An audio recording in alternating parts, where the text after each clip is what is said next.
Magandang umaga po. Meron tayo ditong magluluto tayo ngayong umaga ng ulamin. Galing tayo ng palengke. Uy, yung pala. Nagbili ako ng longganisa. Galing tayo ng palengke ng Lucena. Yung longganisa pong ito ay isa lang po ang nagtitinda nito sa loob ng palengke. Ay po, malalaki siya. Tapos yang meron din naman dito yung mga na-order box. Alam ko sa Sariaya, maraming nagagawa nito sa Sariaya. Pero yung binilhan natin nito ay isa lang po ang nagtitinda nito sa palengke na napapansin natin sa mismong loob po ng bayan. Mismong loob po ng, kung kayo po ay nakapunta ng Lucena, dun sa mismong may letter A, tapos papasok kayo sa loob, aakyat kayo sa second floor, dun po mabibili. Pero kukunin ko yung lutuan natin kasi yung pagluto po natin ito ay hindi natin usually, kasi basically pag nagluluto nito ay pinipritos sa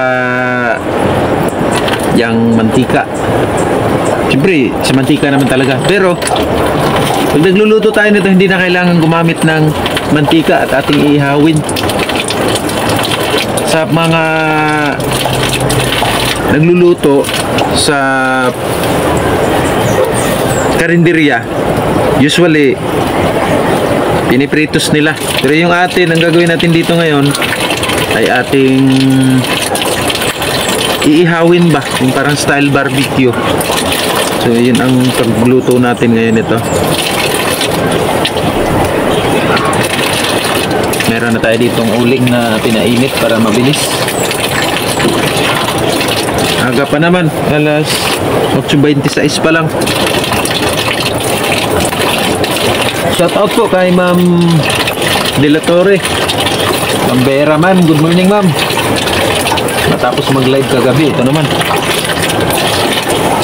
Salamat po sa inyong panonood kagabi, at first time ko pong mag-live kagabi.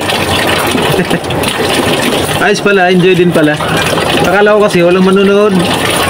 Hindi pala may iwasang meron din naman talaga. Salamat po sa mga napadaan kagabi sa channel ko. Maraming salamat po. Especially kay Ma'am Bay De La Torre. Good morning ma'am. Shout out po sa inyo. Ito, magluluto ako ng longganisa, at saka meron ako ditong yan, chapsuyin. Chapsuyin po ba? Saka longganisa ay kukunin ko. Papakita ko po sa inyo yung nabili kong longganisa.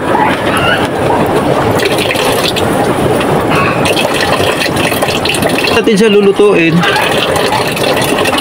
Iba na ang kulay itim na. Ayan. Kasi ito yung ginagamit namin na panluto talaga. Yung asawa ko, pag nagluluto ay, kasi hindi hirap siya dito ginagawa niya, piniprito niya sa mantika. Siyempre mantika naman talaga prituhin. Yung akin po iba. Gusto ko, sabi ko i-try ko yung galing sa Cebu, kasi sa amin sa Cebu pagka nagluto ng ganito, basically iniihaw. Pero pwede din pwede rin pong prituhin to. Iba't iba po, at kanya-kanya naman pong diskarte sa pagluto. Papainitin ko lang po konti itong lutuan. Yan, bakan kulay na itim, kasi madalas kong ginagamit ito pagka ako po ay nagluluto ng ganitong longganisa. Ito yung ginagamit ko para magluto. Yan. Yan. Kita nyo po, yan po yung niya. Yan po. Medyo malalaki siya dun sa basically na sa usual na nabibili sa palengke, sa mga nagpapa-order. Medyo malaki po ang size nito. Putulin natin to kasi hindi siya maikot Yan. Masarap po ito. Isa lang po ang nagbebenta nito sa palengke ng Lucena. Basta pagpasok nyo po, pag nakita nyo po yung letter A, bibili po kayo nito. Pagka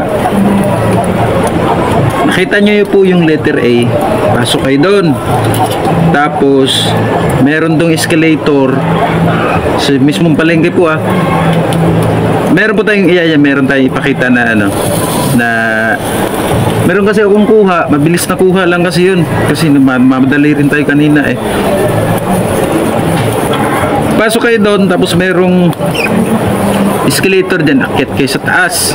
Tapos pagka-akyat nyo sa taas, doon, kanan, pinakaunang tindahan ng mga baboy, kasi sa mga baboy yan sa taas yung makikita nyo yun doon. Siya lang bukod tangi, siya lang, iisa lang po ang nagbebenta nito.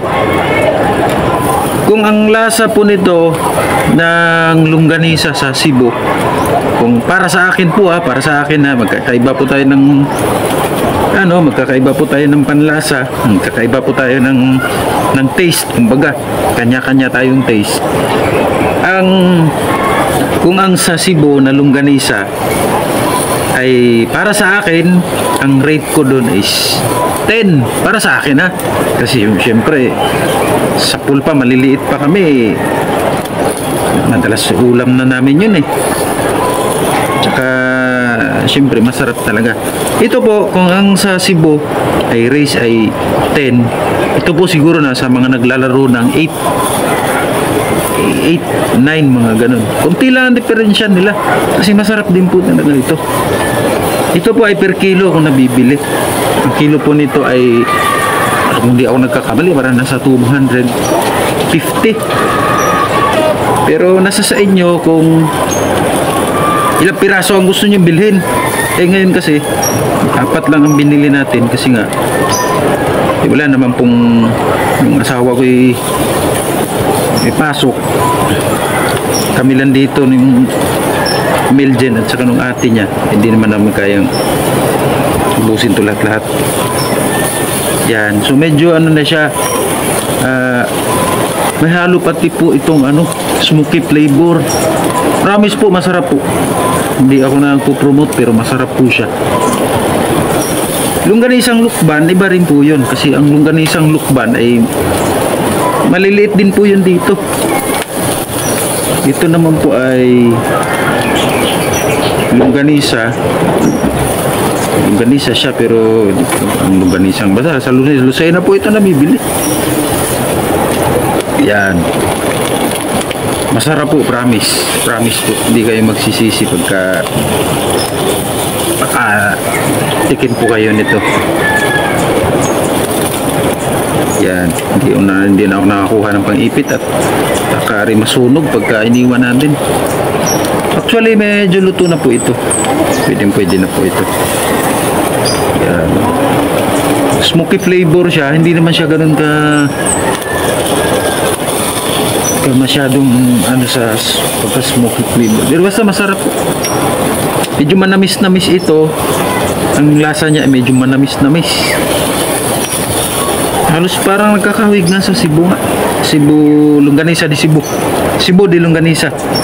Dati naman ay nakapag-pa-order din tayo nun, sold out din po yun, kaso nga lang mahirap mag-import nun at gawa ng malayo pa po sinasakay pa sa barko, tapos galing dun sa Cebu. Syempre yung presyo nun ay magkakaiba, medyo lakas ng ating apoy. Yung ating chapsoy, yun doon natin lutuin sa ating palayok dito mamaya. Yan, oops, layo natin ng konti itong camera at medyo mainit. Ayun, maluto na po, pwede na po ito. Ayun, masarap po nito, promise po, maniwala po kayo, sarap. Yan, ito muna ang ginawa nating episode ngayon at pahinga muna tayo sa balita at wala pa tayong mahagilap na medyo viral talaga. Yan, may iba naman, sabi nga ay tanggal umay naman ba. Yan, luto na po, are. Ay, ang isusunod ko naman dito ay yung chop suey naman. Para may gulay din, kumbaga. Habang wala pa yung mantika, lutusan natin si Meljen. Gasan ko muna to. Yan. Hindi na natin mapofocus. Susubukan natin i-focus kung kaya sa focus, at hirap magpalipat-lipat ng camera eh. Yan. Kita naman siguro.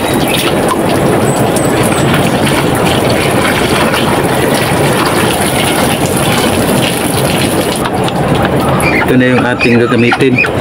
Itong basta nga oh. Sibuyas, may bawang at saka to. Usok-usok na. Ay! Ano na lang? Bumili ka? Hindi. Ay, sayang. May bibili ba? Ay, akit ka uli. Diyos yan, tulog. Ha? Tulog. Okay lang. Tulog yung mantika, oh. Ay, okay lang sa'yo. Akit ka uli. Wala ba dyan sa... Dito ba sa baba? Wala dyan? Dito kina ano? Kina Wilma? Tulog yung mantika.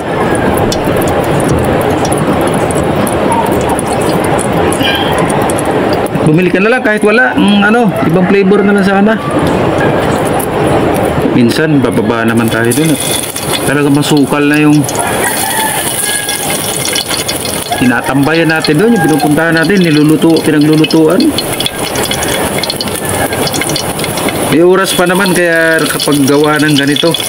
Pero medyo alanganin na sa oras.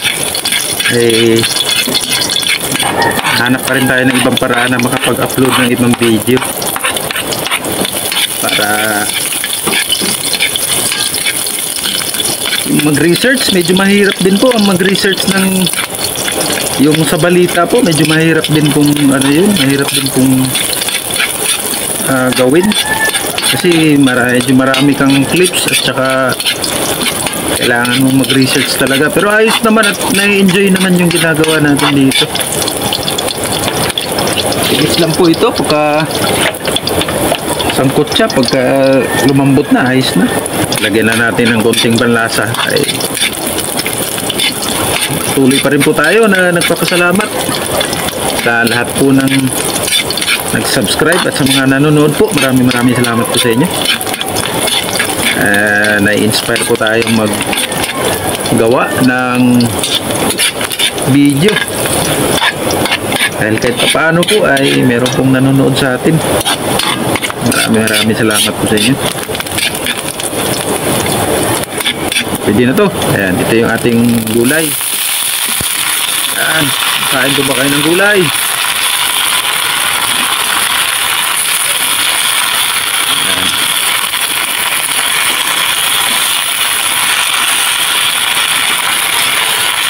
Mabango po. Kahit puro gulay lang, mabango pa rin. Lagyan natin ng konting tuyo. Yan. Nor lang naman. Lagyan natin konti lang para pampalasa. Yan.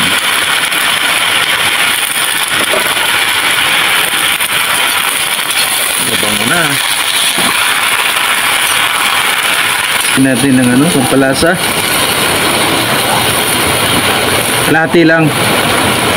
Kalahati lang nitong nor cubes para wala tayong karne na pinanghalahok eh. Ito na lang. Kumuha ako ng patulder at baka tumaob, malaglag doon ako. Wala na. Hindi pwede pulutin yan. Yan. Nilagyan ng yung tubang pampalapot. Nor na yung pampalapot. Aba, ito kasarap.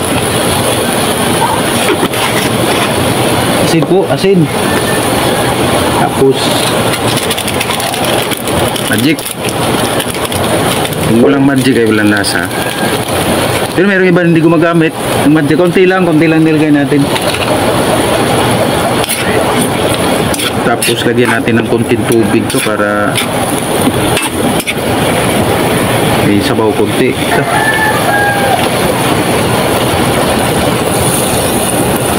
Yan, konti lang. Yan, malapit na yan. Malapit na maluto ito. Habang ating pinapalambot pa ito at hintayin natin totally na maluto siya, atin mo nang papakainin yung ating alagang manok na nag-iisa at hindi pa yun napapakain. Mag-alis 9 na, dapat kanina pa natin napakain, kaso lang ay pumunta nga tayo ng palengke, pero malapit na po ito maluto. Yan, ito yung aking alagang nag-iisang manok, manok-sukan. Oh sasabog natin, ayan yan.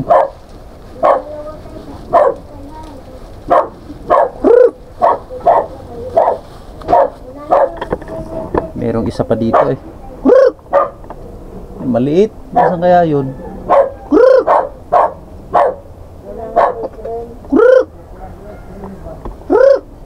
Wala. Isa dito. Maliit. Napakain na natin. Yan. Yung medyo okay na to.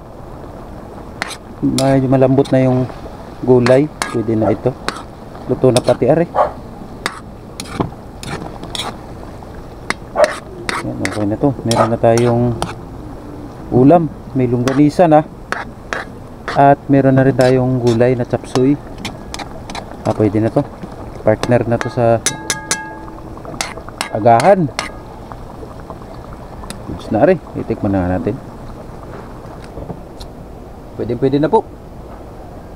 Tama-tama't gutom na rin. Ay kumain muna. Kain. Hindi ba? Tayo.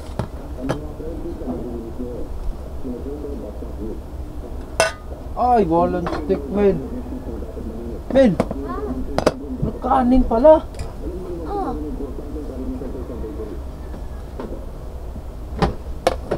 Sinaing walang diyo. Hindi ko alam. Aba.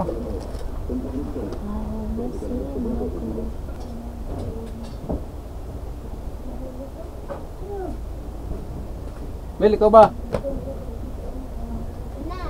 Ha? Ay, Lord. Thank you po sa pagkain. Ito tayo.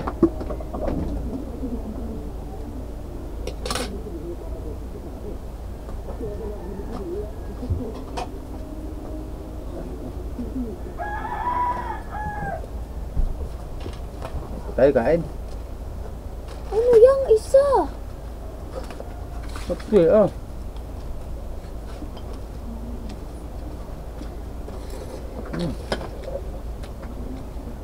Sarap.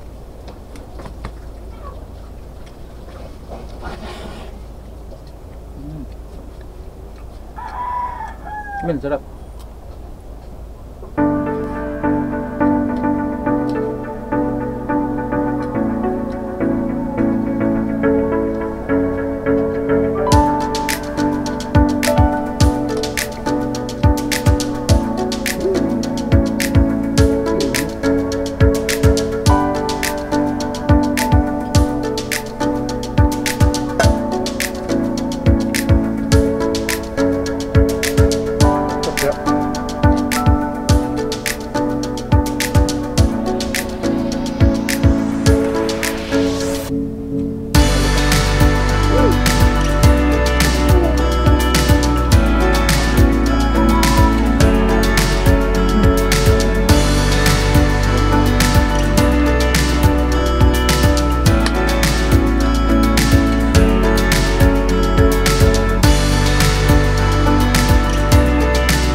Palagi.